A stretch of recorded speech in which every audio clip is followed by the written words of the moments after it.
Thank you guys all for coming. My name is Danielle Stern, and I work for the New England Medical Innovation Center. I know some of you know what that is.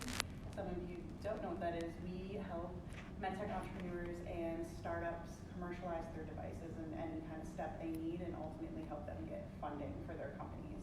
Out of that, we organically started meeting a lot of entrepreneurs working in the women's health space and women entrepreneurs working in the healthcare space, and that's how this series was born. We went to the Rhode Island Foundation. They thought it was a really good initiative, and that's how we got funding to do this. And I also like to thank Medica and Pinch. They're also sponsors of this event. But without further ado, I'd like to introduce our first speaker, Marc Sherman. Marc founded Organic Conceptions after a 20-year career in corporate America.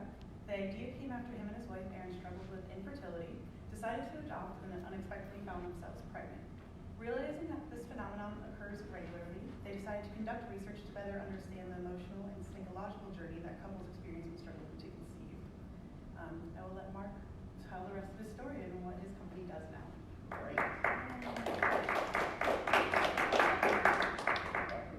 super. Well, thank you for that. And thank you so much for having me. I appreciate it. And it's not many of us, so we'll keep this informal and ask all the hard questions. But yeah, I'm excited to present our work. I'll just share with you a little bit about like who I am and how does this thing get started, where I walked away from a 20-year career. I was just talking about all the comforts of being protected by a big company and budgets and people and resources, and kind of taking this leap to take a very personal story that happened to my wife and I and try to see if there's something that we can do with it to help others. Because when you are struggling to conceive, and I even feel like the word struggling is such an understatement in terms of what it's really like to deal with the emotional pain and turmoil, and every part of your life is just disrupted, from your thoughts to your relationship to decisions you make. It's amazing how consuming it is. I think it's the word struggling really just kind of an understatement. But for my wife and I, so I'll share a little bit about who I am. I'm going to talk about what we created as a result of this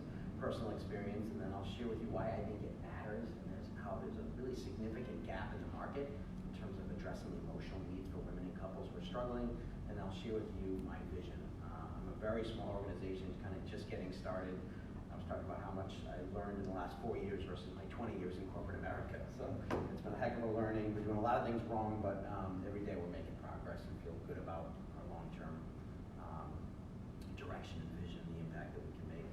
So yeah, as we mentioned, has anyone heard the story of the couple that tries for years to build a family, and then they decide to shift their path, and then magically there's this unexpected surprise conception? Yeah, nodding heads. It's the stories are so common, and when you are struggling, people like go out of their way to tell you about these stories. Like, have you heard about Susie? She struggled and adopted, and people are just well-meaning, but you're constantly hearing about these stories. And when you're struggling to conceive, and you hear these stories, my wife and I, it really, we didn't like the stories for 3 reasons. One, it makes you feel like you're literally creating an environment that is the reason why you can't conceive. That the environment that you created is so stressful that you can't achieve success. And what a miserable thought that is when you're trying to build a family. Secondly, it almost indirectly tells you you need to give up on what you so desperately want in order to get this outcome. So we need to go shift our thinking and go adopt a child and let go of this in order to get an outcome, which is just completely unrealistic, not the right thing to do, it's unfair. And then thirdly, it's just someone else's success story. So you hear these stories all the time. And for my wife and I, that particular instance happened to us not just once, but on 2 separate occasions after struggling for close to a decade. So literally the first time, I'll never forget, because we tried for 4.5 years. We decided that we were very close to IVF. We went to a workshop in Providence. We learned all about it. And at that time, we were just overwhelmed with what we heard, the treatment and everything else. We were just spent physically, emotionally, financially. Wasn't the right step at that moment for us. So we decided to just take this break. We bought a 35-foot main ship, this big kind of motor yacht thing that financially I know right buying, and if you were ever out in the water and saw me driving this thing, you just run, get away as fast as you can. But we kind of got back to life. We traded in one of our cars for this bright yellow Jeep. The name of the boat was the name of the Jeep. It was a Jimmy Buffett song. Yeah. And what do you think happens, X months later? I mean, it was just pretty incredible. We were actually at South County Hospital, unsure what was wrong with my wife after literally for 4 straight years praying for this to happen and looking at every symptom that maybe this is it, maybe you're tired, maybe this is the month. And then here it was, we actually left the hospital hearing the heartbeat of our son, and we actually had no idea idea that we're actually pregnant, which was... So it could have been a main ship. I'm a main ship. You're a main ship. Well, that was many years. I have 3 kids now. There's no such thing as a main ship. 3 kids in a startup. Yeah. Just I'm lucky I have a car outside in the back. So yeah, that was the first instance. And the second time, so we drove our son Maxwell for several years, and then went for number 2. We struggled again. Decided to move towards adoption. We were selected by this young couple to talk about their unborn child, which is a very emotional thing to sit down with someone about an unborn child. And we ended up sharing with them everything that we learned in our struggle, and how, as difficult as that time was, in many ways that changed our perspective on life, life's order, sometimes not understand why something is happening or is not happening. We find ourselves more open and trusting, and it was just a really incredible dialogue. Well, 2 weeks later, as we anxiously wait their news, we find out that my wife is pregnant, and then we were pregnant when we met with this couple. And we finally saw those 2 lines on the pregnancy test that I never thought we would see. Spent so much money on those things. The best part of the story is when we let the adoption agency know, we're supposed to let them know of any life-changing event. The woman almost hit the floor. She said, I can't believe you're telling me this, because the couple had recently just reached out to them, and they were so touched and moved by our story, they decided to keep their child. So it was a pretty incredible turn of events, and everyone kind of, ended up where they needed to be. But for me, after living it twice, and you hear these stories all the time, you couldn't help but just wonder, what is really happening psychologically? Is it really the act of adopting a child, or are there insights, are there patterns, are there commonalities behind these stories that can emerge to not suggest an unexpected surprise conception, but really the importance of our emotional health and well-being as we go through a process that is clearly traumatic. So I was lucky enough to meet in my corporate world this woman, Dr. Kate Webster. She's a PhD in multivariate statistics, so kind of a big data person, but she's also a research psychologist. She and I became very close and friends, and I asked her, would she ever kind of go out and help me to lead and conduct this research? And she decided to join me and go do this, and this is kind of how Organic Conceptions was born. What's interesting, and if Kate was here, she'd be the first to tell you that she was telling me all along, you don't know if there's going to be a common thread across these stories. There's just when you get into research, you just don't know where that will take you. And it was also, I think she would share, that it was pretty alarming that she thought for sure that there would be some research that had already been done, because these stories are so common. And she stuck me at the library for like a month and looking at all research, because research is about building upon the body of research. So what's there already? And there wasn't. All these stories that you hear about, the Today Show always kind of promotes these stories, but no one had ever gone deeper to understand really what's behind them. So we set out to do this very unique research, to go out and look at all variations of people that were told they couldn't conceive, or low odds, or PCOS, or all these different diagnoses, and try to understand, is there more behind them that can emerge to help others? And it was it was a pretty rewarding experience in that through the qualitative and quantitative research that we did, there was these 9 kind of emotional transitions or stages that were common across all these stories. And we had a control group, and every story would map to one of these stages, and each stage could be backed qualitatively but quantitatively, and you started to see this common journey that was playing out here. And we then, realizing we had something special, is turned it into the first ever kind of a cognitive-based online program to really help optimize a couple's emotional health and well-being. And the best way I would maybe describe how to look at what we've done and the work that we uncovered is just like stages of grief.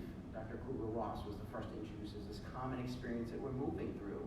And for so many doctors and partners, they just say, this is, when you can normalize what someone's going through and validate some of the extreme emotions women have. Why is this happening? Low-income people conceive out of this beautiful home by being punished by God. I mean, the thoughts just can't be ignored. It's just the reality of what they're going through. And for so many couples, they feel so alone and actually broken that they're having these thoughts. They're discouraged with themselves. They're wondering, why am I freaking thinking this way? So I think at the highest level, the entire program is about really normalizing, validating, and then when you meet someone where they are, emotionally, you meet them where they are and they understand what they're going through, then I think through the program we're trying to emotionally shift and empower people to think differently about themselves, their bodies, and the journey that they're on. We do not, and I'm very careful, like even ethically, to suggest it's a program about conceiving, even though that's why I'm in this space, because nobody can suggest that. Doctors can't suggest that, and anyone can do anything if they're not, we don't know the outcome, and some people do have things that are physically wrong, so it's impossible, and everything that we we look at has to do with improving their quality of life around 3 key constructs. Their sense of self. So the first part of this program is called the conception of doubt. It's how do women and couples get to the place where we feel broken, we feel damaged, we feel less than. We're really defining ourselves and our identity by what's not happening. It's the way in which we're thinking about this process. And the data construct that's behind it is a very diminished sense of self. Then the next part of the program moves into where couples kind of lose patience and take on the patient mentality. There's nothing wrong with being a patient getting help. It's more of the identity, the labeling, the compliance. It's where couples kind of give up living because they're living to try. And this is where there's such loss and damage to marriages and withdrawing from social settings and anger, the jealousy, and so many women feeling like it's my fault, it's my body, I need to find the fix, I need to find the answers. And there's such a split between the couple in many ways. And the entire construct that kind of anchors that chapter that emerged in the research was their ability to cope. And then the last piece was this surrendering, not giving up, not letting go, not telling people they need to adopt a child, but there was a stage in the research where people came to this place where there's a complete change in their sense of self, their ability to cope, and their willingness to stay engaged and trusting in life. And like Dr. Kate says, these couples in our research, they had no idea they were going to have a surprise, unexpected conception. But what happened statistically is there was a dramatic change in their quality of life around those 3 constructs. So our whole take and mission is to help improve people's quality of life and to bring them to a place that helps them, yes, of course, to conceive, to help them if they're in treatment have a better result, but at a minimum, be able to maintain some level of a quality life and marriage during something that is very traumatic and difficult. So that's at a high level. It's 8 online audio modules. I'll explain a little bit more, but yeah, our whole thing is promoting overall wellness and being a complement to care. So most of the industry is addressing the physical needs. We're just suggesting, we're not discounting that, but it's about bringing in the emotional and spiritual. When all 3 are in harmony and alignment, just wonderful things happen. So I'm just going to play this quick clip, and I'll explain it in just a second. I think I can just get One of the hardest things for me was feeling like I was completely alone, and that's not the case. Sorry, and if you can help one other couple feel like, you know what, you're not in this alone, and that is the most important thing. What's very unique about this clip is this is a woman in our research, meaning she already had conceived. She had, I think it was 2 kids at this point, and she did have one of these surprise, unexpected conceptions. And at the end of the interview, the third party that we used, we just asked how would a program like this be helpful or a resource like this, and here she is able to get right back to that moment. It had to be 3 or 4 years ago, right back to that moment to say, just to know it was okay and normal to have the thoughts. So as much as the program is, I think, doing so much, and I'll share it to empower people, there's something to be said about just, it's okay. And what you're experiencing and go through has been shared by others, because it's very isolating. A lot of times one will say, my husband just didn't exactly know what I was experiencing, or the level of urgency I had. And sometimes doctors aren't able to make that connection. So that's the power of really normalizing the experience. So we have an online program. We now have created a support community, a mentorship community. We do these monthly interviews, but our core course walks them through those 9 emotional transitions. Just a short video on how it works.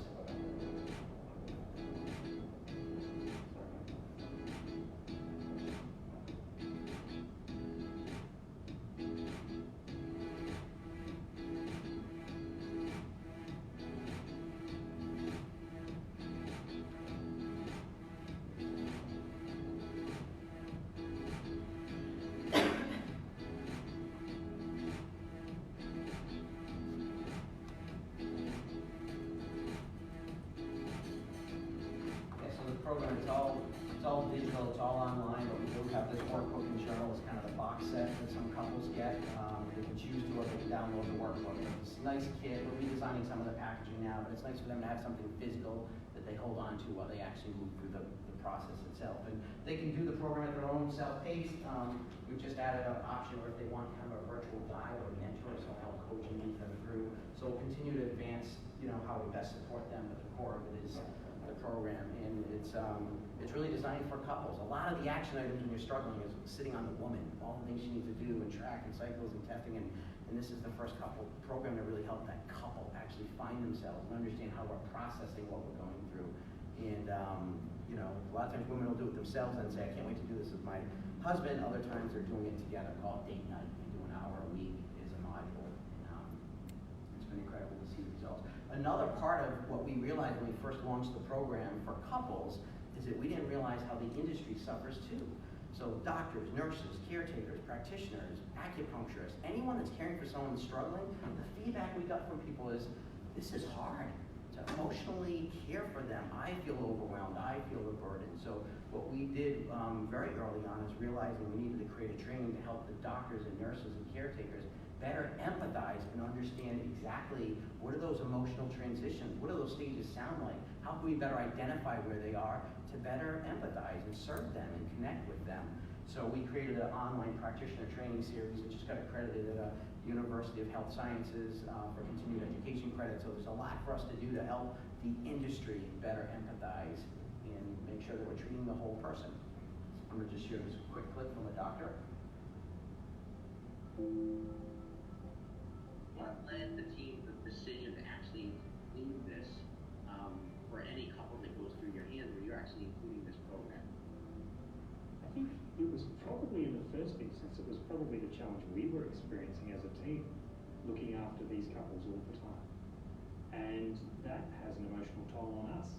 It piqued our interest and our understanding then to say, you know what, if it's hitting us like this, goodness me, how hard and how much have we ignored those who are really struggling, those we're looking after. And I think from that, we started to look. Yeah, so his, without playing the whole thing, but here's a doctor that's been in it for 25 years, this guy in Australia, and it's just like, it finally hit us. And he had every one of his midwives go through our practitioner training series, a 4-hour course. And I have an example of his patient that said this was the only doctor that could really connect and see what's really behind my eyes. So the overall patient experience improved. This couple's in a much better place, and this doctor's incredible. So we've had a lot of nurses. This is Nancy Milo of the Catholic Medical Center saying this program, she's 30 years as a head nurse. She said this helps me better understand delay. This is great for clinicians. So our goal is to help really women endure this process, help that couple find themselves, and then also we have a lot of work to do to help practitioners and caretakers. So our strategy has really become really a standard for preconception care. This is a $21 billion market growing rapidly. I mean, the way we're building families is much different than the past. Couples are building families later in life. We're told clock's ticking. It doesn't take long before this is emotionally a very difficult place. And it's been incredible. Our strategy is not to compete. If we're a program about conceiving, we'd be competing against the market. We're trying to be a supplement, a complement, the fries with the meal to say, let's care for them emotionally and physically. And the reaction we're getting from the industry has been very, very positive. So a lot of our work is to partner with the caretakers where they go for help already. So we're hoping to be that trusted place for emotional support and empowerment for couples, as well as for the doctors and providers.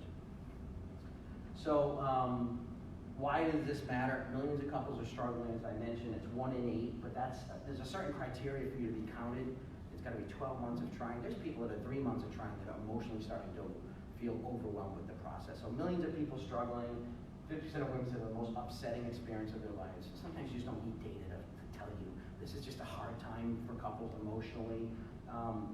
Struggling is one thing, and then you add on treatment as a whole nother layer of complexity and stress and anxiety. And then when treatment fails, which even the best treatment's only 30 to 40% success rate, so a large percent of the time people are not achieving their goals. So the overall process is very, very grueling.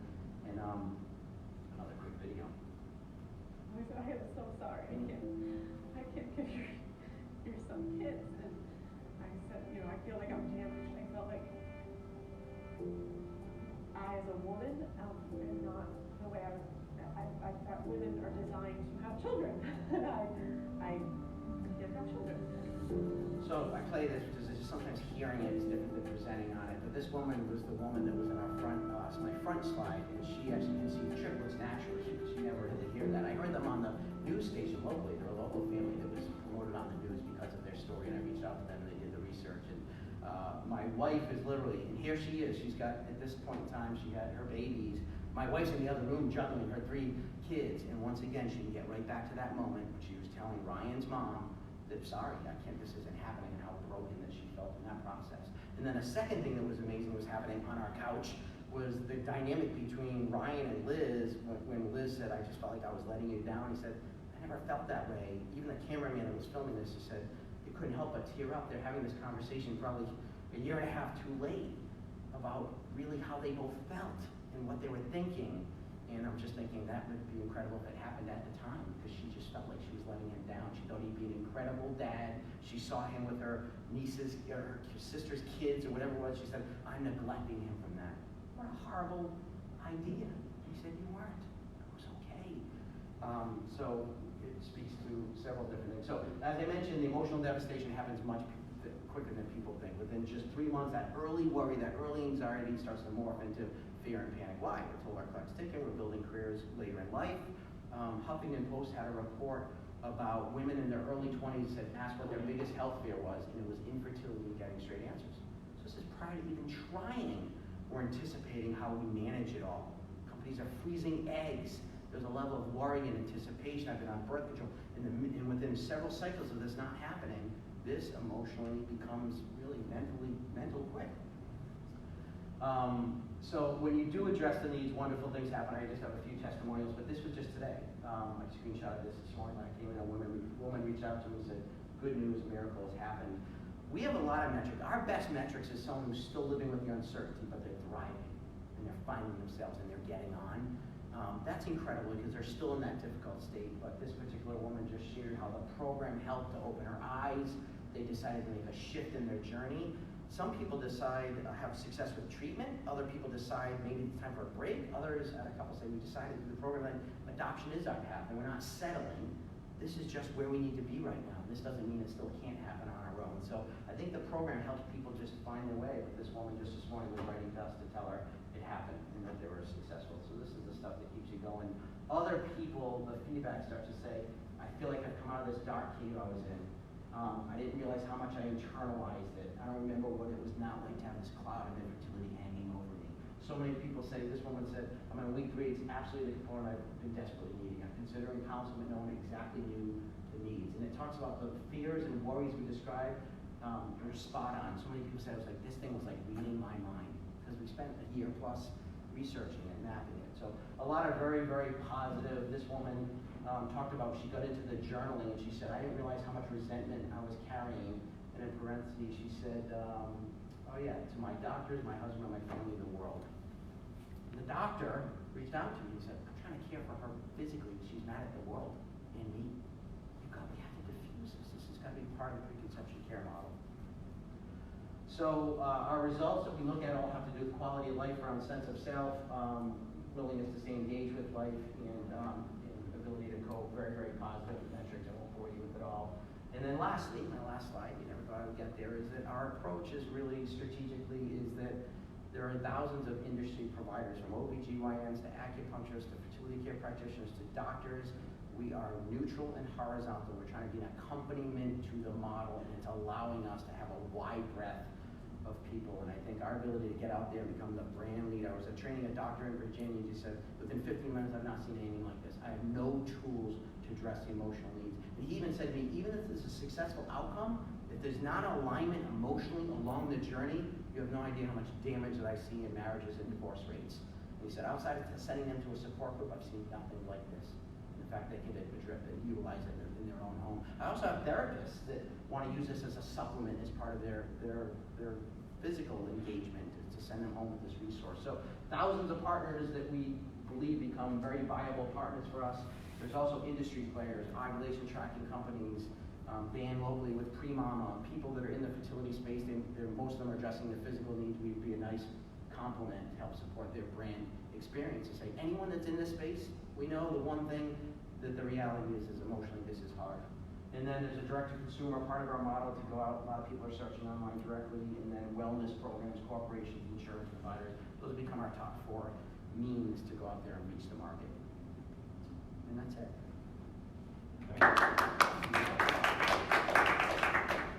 Yes, please.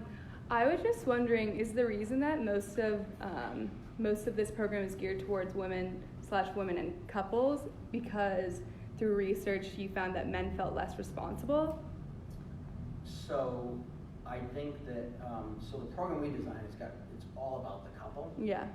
But certainly there's sometimes women feel just if they're unsure of what the heck they're experiencing, sometimes it takes courage and vulnerability to do something like this openly, and sometimes they feel like they need to address their own understanding what it is that they're actually feeling. Yeah. Because a lot of times it's just raw emotions, and you're giving them the words and the context to see what was there and just raw emotions and they can now see it.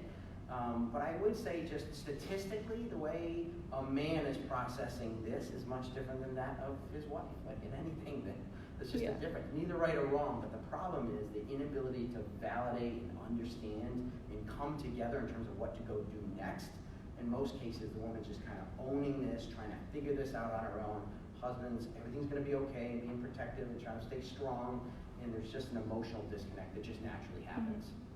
Yeah, I'd say piggyback on that. Yeah. It's not so much a question as much as a comment, as I understand that 40% of the fertility cases are the male responsibility. Yeah, that's for sure.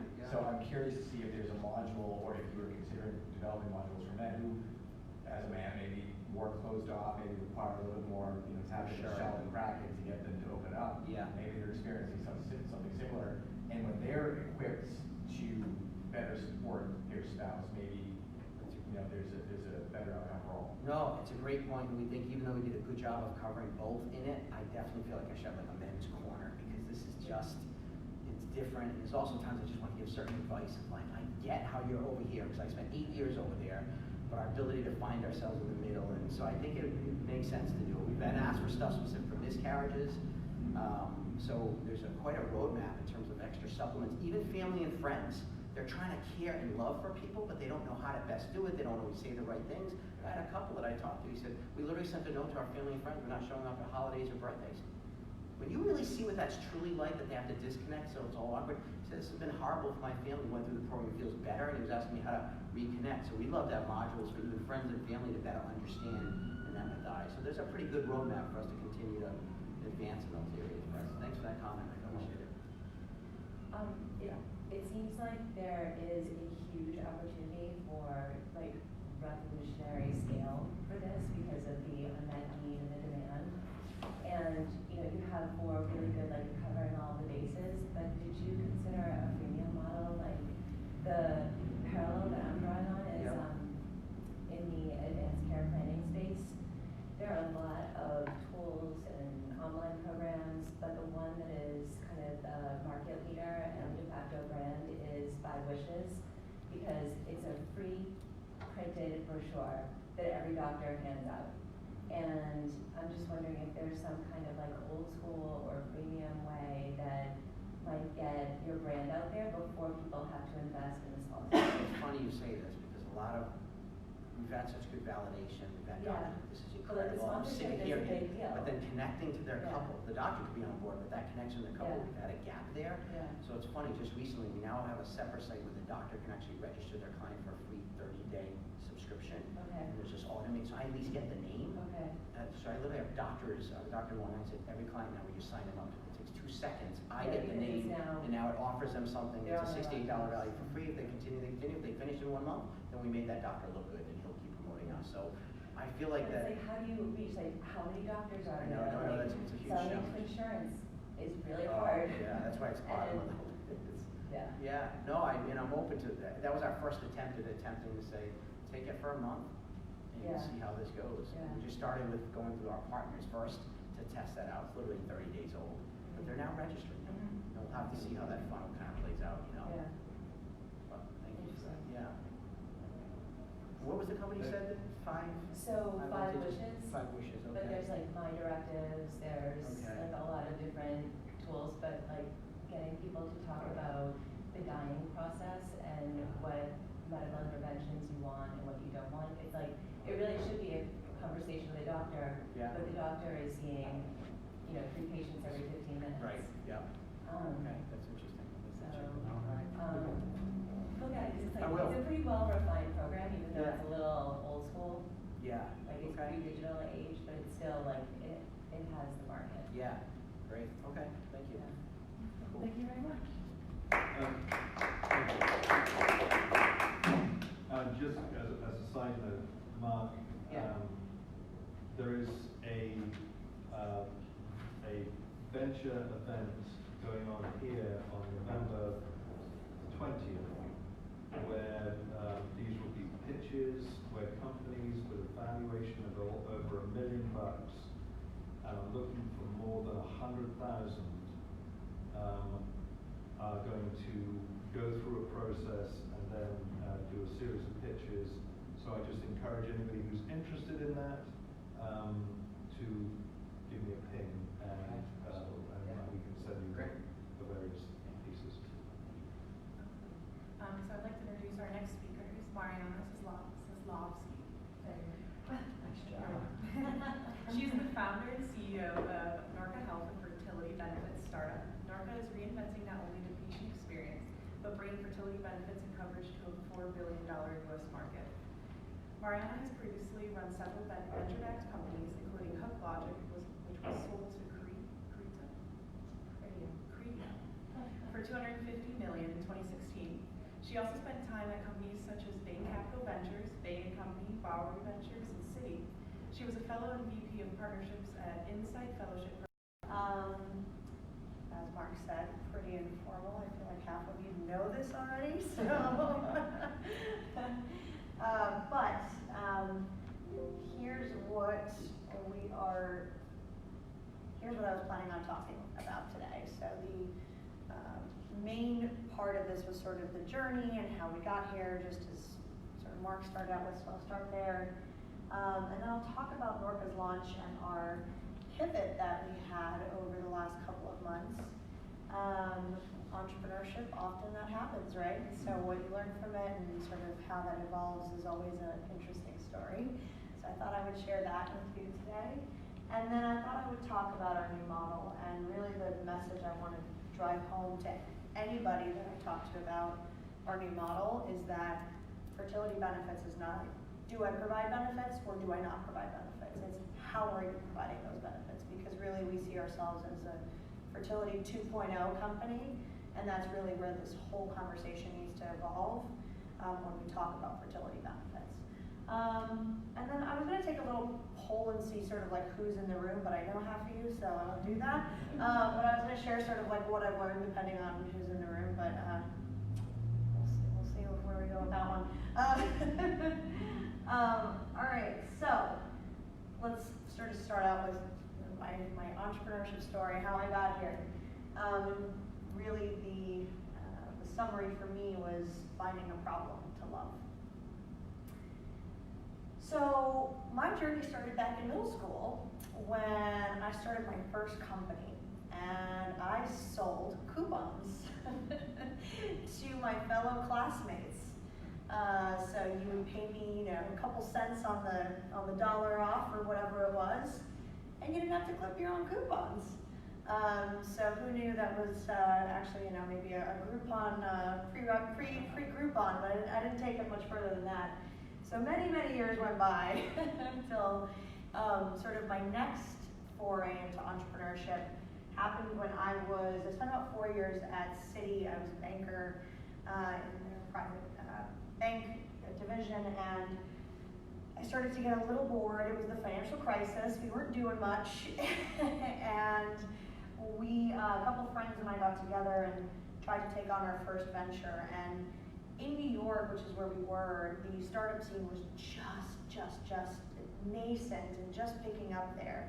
So it was such a fun time to get involved and learn about tech and learn about, this was, apps just came out, literally the iPhone just came out, right? So there was just so much happening.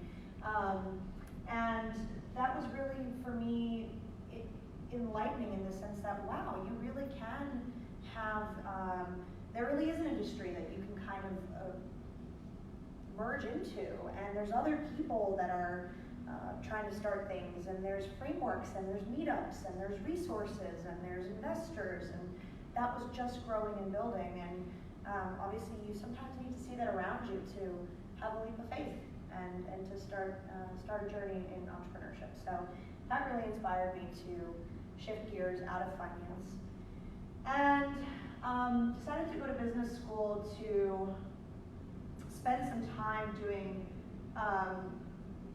sort of keeping one foot still in the corporate safe world, like Mark alluded to. I was still a little afraid of letting go, so I kind of had one foot in the consulting world, but the other feet I kept in startup, and the other foot I kept in the startup world. And Insight was a really interesting program. So for 2 years during my business school program, I consulted to a lot of different startups. Again, it was early New York scene. Everyone was kind of trying to help each other out. So I really got to see a lot of different companies. When I was working at Bain Capital Ventures, I got to source a lot of different companies. They were just opening their New York office, so I was sort of their rep in New York. And I was like, what am I doing? Why am I keeping one foot in this corporate world? This is really what I love to do. I love to be around entrepreneurs. I love to build. And you know, as a consultant at Bain & Company, what do? You problem solve, right? Well, why can't you problem solve for things that you love and things that inspire you, not just because you got a client project plopped on your lap? So that piece of the journey was quite important for me to join subsequently a portfolio company of Bain Capital Ventures, and a couple more startups where I was mostly focusing on business development, partnerships, somewhat product management and strategy, because it all kind of meshes together when you're the 3rd employee or the 10th employee or the 50th employee. Like, that's how early these companies were when I joined. But I got to see venture-backed companies. I got to see fast growth. I got to see an acquisition. I got to see failures. I got to see things being done with spit and bubble gum, but on the outside it looks like you're the biggest company in the world. And so all of these lessons started to build within me. And what I started to realize was that I was missing being in love with the problem that these companies were solving. I loved the problem-solving aspect, and I loved what we were building and doing from the functional standpoint, but I wasn't in love with the problems we were solving. And so that really became important to me as the next step in my career and in my life. And so I was trying to find that love. And you know, I kind of approached it like I guess an MBA would. Set out some criteria, and I said, how do I find something that meets this criteria? And the criteria I set out for myself was, I want to be the customer. I want to solve a problem that I have and that I truly understand. I want to be proud of the work that I do. I sort of had a revelation that, you know, when you're saying goodbye to the world at whatever age that might be, I wanted to look back on my time and to make sure it was something I was very proud of doing. Not just having made money, right? But something you were proud of doing. And then of course, my money hat was maybe on somewhere there. You know, you want to have a big unsolved growing problem, and you want it to be a fundable business, mainly because I wanted this to be sustainable. I wanted to find something that was a viable business opportunity. But the first two were really, really important for me. And so, Mark kind of alluded to this. How did I wind up in fertility? Well, I met my co-founder at iView, which is, that company right there, iView. So I met my co-founder there, and we had always sort of started talking about what we should start a business together at one point. What is that business going to be? And between his needing 5 rounds of IVF to hopefully conceive, they're doing transfers right now, we'll see. He married his wife later in her time, she's in her 40s. So they kind of always knew they'd be candidates for this. And myself, having done a bunch of diagnostics because I'm a planner, and having my diagnostics come back not so great, I started asking myself, well gosh, well what does that mean? Because I'm a planner, right? What does that mean? What do I need to prepare for? What kind of coverage do I have at my employer? And the shocking answer is that there's very little coverage in the US for most people. And when you start looking at fertility, and I'm not going to go through this in detail because Mark alluded to this, but 1 in 8, 12%, there you go, same number, couples experiencing fertility. There's a lot of people in the US, it's growing at 10%. Mark, the right numbers, I was double checking. Oh, gosh. New stat though, 41 billion by 2026. That was a 2020 number.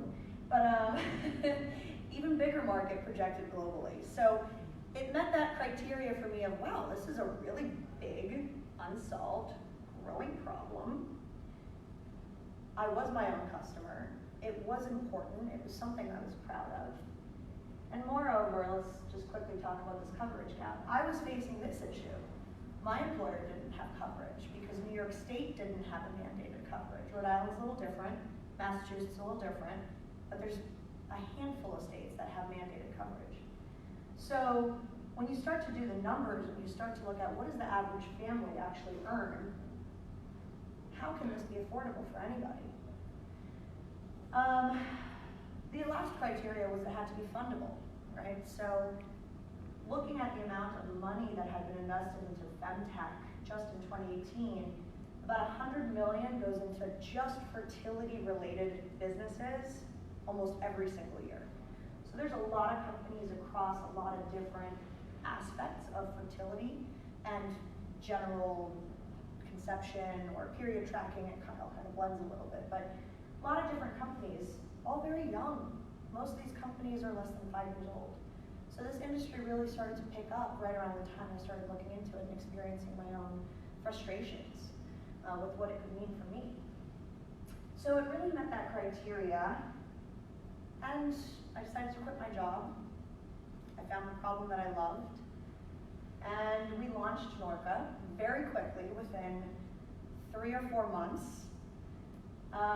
We had a very splashy launch in the sense that we were the only supplemental insurance product out there that was an off-the-shelf. You're an employer, you want to add fertility benefits, you can work with us, we'll give you this policy, it's way better than having no coverage, and your only alternative is really to add a rider, which is sort of like an additional insurance policy from an existing health carrier.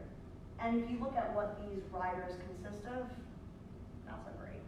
So it was very easy for us to make a sort of a splashy statement that says, we're going to do this way better, this matters to people, and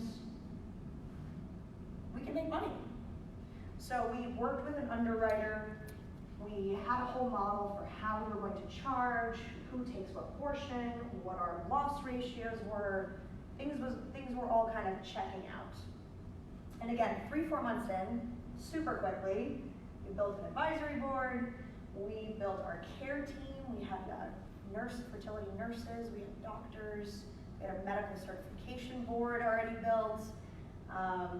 We started talking about early fundraising. We had offers for $50K here, $100K there. Of course, to launch an insurance company, you need to have much more than that.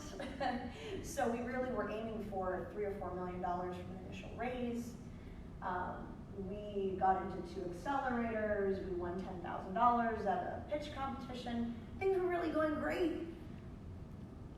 And then our largest market, New York, had a patient-friendly, which is fantastic, the most patient-friendly law passed. In 2020, every single company that is buying insurance in New York State will have 3 rounds of IVF coverage included. Just to get a flu shot covered, now 3 rounds of IVF is covered. On top of that, if you're undergoing chemotherapy or about to undergo, preservation of eggs and sperm is covered. So it was really, truly just exactly what you would want to see out of the law. Except when you're selling insurance. Except when you're selling an insurance policy in your #1 market. So we kind of had to start to rethink what that meant for us. And not only did it feel a little odd to be fighting patient-friendly laws, we didn't want to be positioned against them, we wanted to be positioned for them, but we realized that those that had the deepest pockets and the biggest desire to pay for fertility benefits today, right, because the smaller companies now are all going to have the mandate. It's just everyone's premiums go up, they just have the coverage, they don't have to think about it, it's there. But for larger companies who self-insure, which means they don't have to do anything these mandates say, they have choices to make of how they offer these fertility benefits. Typically they have more cash in the bank, they're larger. So we realized they have deeper pockets, more willingness to pay, a lot of service companies. That's where we needed to shift. And so our new mission, as I'm alluding to, is to work with those companies and help them bring not only a fertility benefit on, but the right kind of fertility benefit on. So it's about how you offer it, not yes or no. Because quite a few of these companies already offer a fertility benefit, and it leaves a lot to be desired often. So that's where really we're coming in now. So I'll quickly talk about what the new model is and what we do and sort of where we're at with that. So really, we are, if you think about it, we're fertility benefits as a service. As I said, it's about how you offer it, not just yes or no. So there are nuances, there are complexities. It is a health benefit, so it's not like the easiest thing to just roll out 1, 2, 3, right? So as I said, self-insured is the key. It's a managed fertility benefit, and really what we're trying to prove is that we are going to balance high pregnancy success rates with the lowest total claims cost. And this is what matters if you're a self-insured employer, because self-insured means you pay for medical claims. So it's completely on you what happens ultimately with the health of your population base, of your employee base. So you certainly care about lowering these costs. So how are we unique? And there are other companies that work in the managed fertility space, but we have a unique value proposition. One of those things is that what makes us unique is that we have a team of clinicians. A lot of other companies that are working with employers, when they interface with patients, when they have care teams, they're a call center. It's a call center. So again, to Mark's point, there's a way to work with patients and a way not to work with patients. Just helping someone book an appointment or find a provider is nice, but what are the support mechanisms that you're offering across, mental, physical support, whatever it might be? If you're injecting yourself at night with a shot and you forgot how to mix your medications, or you're freaking out about the needle, that customer service person's not going to help you. You need a clinician to help you do that. So that's really where we differentiate. Also, evidence-based plan designs and pre-certifications. When you look at a lot of the policies and programs that these large companies offer today, again, it's 1.0. They're saying, oh, okay, well, what is the standard? Oh, okay, well, you have to be a heterosexual couple to get access to fertility benefits, and you have to be trying for 12 months? All right, I guess we'll just roll that out. Well, that doesn't make sense for everybody, right? So what is, based on evidence, what is a plan design that you could roll out that's personalized to the patient going through the process? Centers of excellence. When you look at fertility in the context of the bigger picture of what an Aetna or a Blue Cross has to deal with, it's a drop in the bucket. There is no way that the focus and emphasis and vetting of providers is that good in the fertility space. And fertility is one of those, it's an art and a science, so there's such great variability in providers. So we have a medical advisory board based on our own criteria. If I would never go to that clinic, it's not on our list. That's how we view it. Pharmacy, this is a really interesting one. So a lot of employers completely separate their pharmacy benefits from their other health benefits. And when you do that, you tend to get these medications that cost thousands of dollars overfilled. And so there's a lot of waste that happens. So creating waste management programs, but also adherence programs, right? If you mix that medication wrong and don't inject yourself correctly, you just screwed up a several $1,000 cycle. So you have to do that right. So having a managed pharmacy benefit is super, super important. Claims adjudication for one single claims experience, that's kind of a standard. I wouldn't say it makes us super unique, but table stakes. Negotiated rates. No employer is going to go out and negotiate rates with each individual provider. It's not going to happen. So we do that on their behalf. And then I think this really makes us unique. So we take a service fee. There are other companies in the space that make money, unfortunately, on procedures, which means IVF for everyone, right? IVF tomorrow for everyone. That's the best way for them to make money. That's not how we make money. We charge a service fee, and what we're looking for is to align ourselves with the employer and the employee, and the KPIs that we hold ourselves to are outcomes and ROI. So, talking about ROI, I have 2 quick slides on that. So I mentioned a reduction in medical claims costs, right? So self-insured, you're paying for the medical claims costs of your employees. So why would we help reduce medical claims costs? So between doing single embryo transfers, genetic testing, chromosomal testing, having best practices, because the field's changing. There's a lot of technology and investment and research going into this practice of fertility. So which providers are actually producing results based on best practices?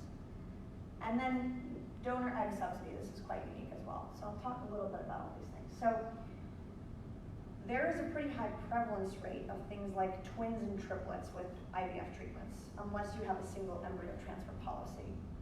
And statistics show that if you offer no fertility benefits at all, most people, because they're counting dollars, or if you give a benefit that says, here's $10,000, go spend it on fertility.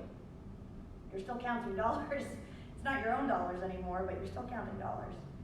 So what often winds up happening is that someone will implant 2 embryos, 3 embryos, because each implantation cycle costs a couple $1,000. And when you have $10,000 to play with, you're gonna make some weird choices maybe. So oftentimes you'll see that there is a higher rate of twins and triplets with IVF because of that. Obviously, if you think about twins and triplets, you're talking about a higher risk pregnancy, you're talking about higher potential for preterm birth, you're talking about neonatal intensive care unit costs. So all of these costs have now gone up, and who's responsible for that? The employer, naturally, right? They're paying for your health benefits, your child's on your benefit plan. So all of these things trickle down, right?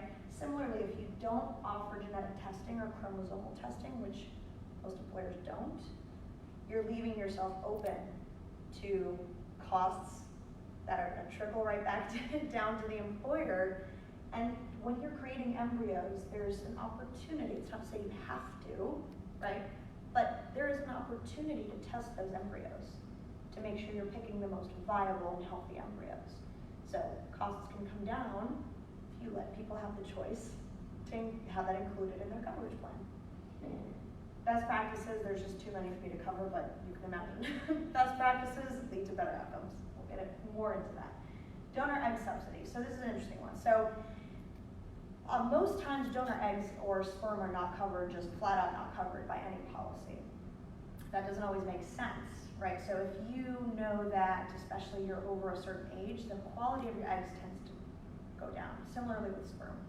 So if you know that, based on some testing, the quality of your eggs or sperm is not so great, you have no choice but to use it or not use it, which is just a crazy scenario to be in. You have to use bad eggs or you don't get any chance to have an IVF procedure. So we've created a donor egg subsidy, which means if you meet the criteria for needing donor eggs, that's covered. We're not going to cover it just because we decided donor eggs aren't covered. Again, it's about personalized treatment. It's about what makes sense for the patient and their outcomes, and not just blanket policies. So as I said, we want to keep pregnancy rates the same, but overall, once you start to do some of these things, you're getting a 93% reduction of multiple births, you're getting a 50% reduction of neonatal intensive care unit admission, you're getting 50% reduction of preterm births, 80% reduction of hospital stay. Those are all significant costs that the employer currently bears when they don't think about fertility benefits in the right way. A couple of other ROI points, 2 R's and 1 P. So recruiting, 68% of millennials consider fertility benefits when recruiting. We're still in a competitive labor market. We'll see where the recession takes us, but we're still in a competitive labor market, so this is quite important. Retention, 29% of people, both men and women, leave for better fertility benefits. When you need fertility help, nothing else matters, right? So you will seek out companies that offer fertility benefits. Cost of employee replacement, pretty high. So every time one of those people leaves, your costs go up. And then productivity. Marc knows all about this. So they've done research that say the stress levels of those undergoing infertility are the same as those undergoing cancer. And 70% of people who who have suffered some infertility issue feel completely unsupported by their employer. That's unfortunate.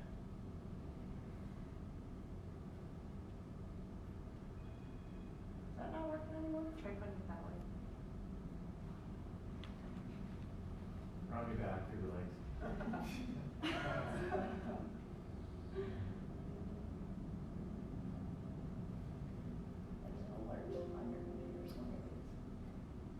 There you go. Anyways, as I said, it's not a yes, no, it's how. So obviously, based on everything I just said, you can kind of guess where we're going here. So we offer a negotiated course of treatment, not a dollar value. The provider network must produce above average results, and that's compared to the national average. By the way, those statistics are public. Active management include patient experience and concierge services for active and individualized patient management. Cap and manage your pharmacy benefit, including self-injection assistance. Again, things I've already all alluded to that. Feel free to ask me questions after. Inclusivity to single parents, LGBTQ, and cancer patients. Again, a lot of current fertility benefits are not inclusive whatsoever. They're all geared towards heterosexual couples. And prerequisites, as I mentioned. Trying for 12 months as a heterosexual couple might be a silly prerequisite for some people. So I was going to get into what I learned, but I don't know. Why don't we just take questions? So I was curious about with the genetic testing, does that mean that if both parents have like the sickle cell trait, that they wouldn't be eligible, or just how does that work? So most times that genetic testing is not covered at all. Okay. So that couple doesn't even have the chance to know whether both are carriers. Maybe one's a carrier. If both are carriers, what you can do is test the embryos for the expression. It doesn't always mean that the embryo actually has the expression of the genes, even if both parents are carriers. So you can. So now again, that might be not okay for some people morally, and that's ethically whatever, right? You don't have to do it. But the point is that right now you don't even have the option to do it, which is unfortunate. So does that make sense? No. I have a random question about what does the name mean? Yeah. So I am from Ukraine. I speak Russian. Norka, said in the right way, with the rolling of the R. That means sort of like a burrow. It's used as it also means mink, but that's not the purpose. Burrow, and so for me, a burrow is a home, and to have a family is to build a home. So that's how we wound up with Norka Health. And it also was kind of gender neutral. It wasn't about baby this and baby that. It has a good sound to it, and it was about building a family and all. home. So Yeah. Anyways. That's a great question. Awesome. Yeah. Thank you very much. Thank you.